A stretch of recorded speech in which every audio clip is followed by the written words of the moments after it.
Hello, everybody. Welcome to this Saturday edition, special edition of GenX Transplant Brothers. Here's what happened this morning. I got up at like 4 a.m. and decided it was to come watch some of my favorite internet guys, the GunTube community. I'm really high on that community. And after that, I had a really crazy chain of events that happened. And so I called Troy and said, Troy, we need to come on and talk about it. But he doesn't really even know what it is. I recorded myself talking about it and then made a little video. So, Troy, you want to check out this video? So this morning, I was watching one of those videos about the Shrek controversy because Troy and I watch these guys, Valhalla, Matt Tardio, Speak the Truth, Anti-Hero. These dudes are solid, and they're honest in ways most people aren't. I even pay for one of their memberships. I'm in their comments all the time, defending them because I actually like the way they worked. Anyway, I'm listening to Shrek talk about how he's not perfect anything, not a perfect soldier, not a perfect son, not a perfect leader. And I'm sitting there thinking, damn, I feel that thing from a different angle. I wasn't a perfect father, I wasn't a perfect husband. I messed up a whole lot in my life, but I don't hide it. But I like him. And I like what he says. He's walked through fire enough that he can at least point out where some of the potholes are in the road for the next guy. And then for about 10 seconds, literally 10, I had this stupid idea pop into my head. Hey, man, why don't we rename ourselves Anti-Halo something?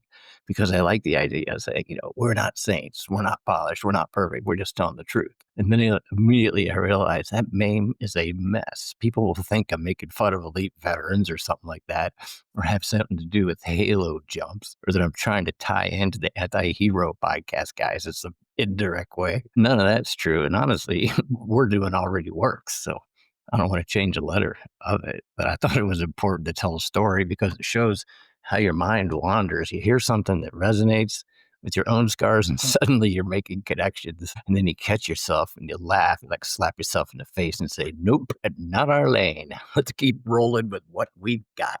You're familiar with these guys, right? Yeah. Was Which ones do that, you watch? huh? Which ones do you watch? I watch Matt Tardio Speak the Truth. I'm religiously watch that, Yeah, and I watch Valhalla. Nate. Yeah, Yep. Nate. Yep, Yeah. I love those guys, man. Yeah, what I like about them is, back when I started online, back in 97, we had at the top of our page, newspapers read us, we don't read them. And I was serious. I wanted the common man's voice to be what's out there, not these people that sit in their little cubicles or get trained in their proper journalism and go out and write for polite society, sanitized news. I didn't like that. And so I didn't do that for my 17 years of journalism that I had. And then when I left all that, I sort of stuck with the same vibe. And in the Yeah. last couple of years, these guys have come along, and I'm like, you know what? I get a lot more information about what's going on that interests me, which is I've been interested in military ever since I left it. And then here they are, man. I love their takes, don't you? Oh yeah. I mean, I feel like I'm actually getting like the truth from those guys, and it's from the heart, man. You don't have to think. You don't have to really think deeply like you have most news with these guys. They're just telling it like it is, and I love that. Exactly. No bullshit right out there.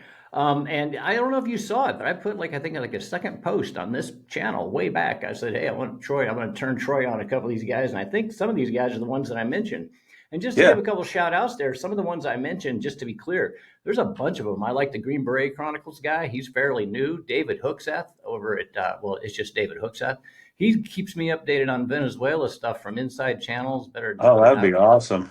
yeah, I mean, I get those things pop up on my phone all day. He has a new update. He has like 4 or 5 a day, and Wow. I love that stuff, man. I mean, it's like right there. He's following flight tracker and all this stuff, and you never know what's going to end up happening, but better there than finding out 4 days later, whatever, through some weird way that some guy in the New York Times talks about it, or some, even Fox News and CNN and all those, those talking head media things. Their stories are so biased towards maintaining their narrative that Yeah. I'm not saying it's wrong, but it's cherry picking a lot of times. These Right. guys don't cherry pick, and I love the fact also that they're veterans that were on the ground there. And I don't know if I know I'm babbling here, but I just want to close by saying this is not some kind of we're going to feed name dropping type of stuff, right? I don't need to name drop anything. In fact, I'd probably be kind of embarrassed if they saw this. But in fact, do you recall when I showed Matt Tardio to you in the corner of his screen down there where my face is?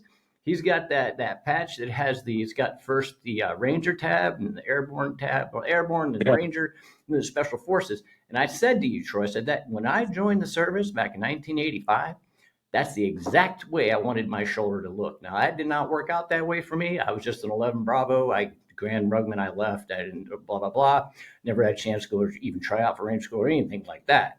But man, seeing that stuff, ever since the day I left the service, I've had the utmost respect for anybody that has those things on their shoulders or even the uniform at all. And Yeah. so anyway, I just would throw that out there. What a mass anti-Halo podcast. Imagine we had done some shit like that. We'd have everybody from, what is that, Antichrist? Or you trying to get in on the anti-hero ecosystem, or whatever, it's like, come on, man. It's just, and then I thought about why would I possibly make this into a video? And I wanted to do that because when I'm doing my clinical counseling, which I'm shortly going to be probably getting out of, but for the last 10 years being a drug counselor, I've found that my own life, my own past experiences, a lot of times illustrate some of the ways can go wrong, and they're easy to use. I mean, I don't have to make it up, and they're self-deprecating perhaps, but they're honest. Yeah. And that's the whole point of this. You and I have been through some places, and we're not trying to sugarcoat it. We're not bragging about it. And we're certainly not giving any kind of life advice or medical advice or advice at all. I just think it's cool. I mean, what I hope is cool is to see regular, everyday people talk about regular, everyday things in the way that we're talking about them with our fellow Gen X community. You see it like that, Troy? Or how do you feel about it? I sort of invited Troy into this space impromptu about a month ago and got her prepped for it. Yeah. I'm with you. I'm glad you introduced me to all this stuff. I'm new to podcasts and all that stuff. I was just when Tucker Carlson left Fox, I'm like, yeah, okay. I like him, but then, I don't know. This is all new to me. I enjoy it. Yeah, we don't want to get too far in the weeds on the political stuff there, but at the same time, as we move forward, we might start talking about things that are going on in the world, like the way we did, like the Venezuela thing. And the way that I talk about it, again, I am absolutely firmly on the right side of the aisle on these issues, but I have a kind of different perspective because I'm immersed in it here in South America. And that's what I find most fascinating about it is that I mean, it's not literally like we're looking at the different side of this same case of earplugs where it looks the same on both sides. Sometimes this side looks like it to you and this side looks like it to me, from just me looking at the conversation. And so I love it, Troy, that you get to, you're in it and I get to, bounce some ideas off a real person and not what the media characterizes as your average everyday, white American conservative male. I like that you're down there, and I can get the Venezuela story clearer from you because you're next door neighbor to them. Well, exactly, and it's not like I'm an expert here. It's just that you live amongst them. It turns out that my best friends down here are actually Venezuelans who've been here a few years, and they're doing great. Yeah. And of course, but look at that, though, in and of itself. They're doing great. They left. They're self-starters. They have talents, they skills. They found a place to do it, and they did it.